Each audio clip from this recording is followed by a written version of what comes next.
Hola! La recomanació d'avui és aquest àlbum que es titula Isumboshi. És una adaptació d'un conte popular japonès que van fer una parella artística francesa que es fan dir Isinori. El va publicar el 2014 en català, Edicions Ekare.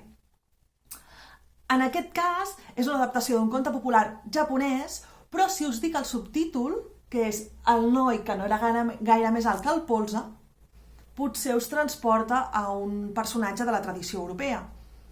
Exacte, el petit polset. Doncs la història que explica és la d'un infant que neix molt petit i que creix en edat però no en alçada, i malgrat això és un infant molt valent que se'n va, quan és més jove, se'n va a buscar el seu propi destí. Passa moltes aventures que el fan créixer. Com veieu, les il·lustracions tenen unes tintes, una gamma de colors limitada, però igualment són molt potents.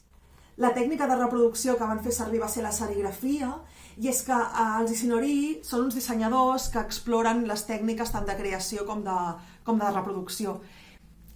I ens pot recordar a les estampes japoneses, i així ens transporta també la imatge a aquest món del conte popular japonès.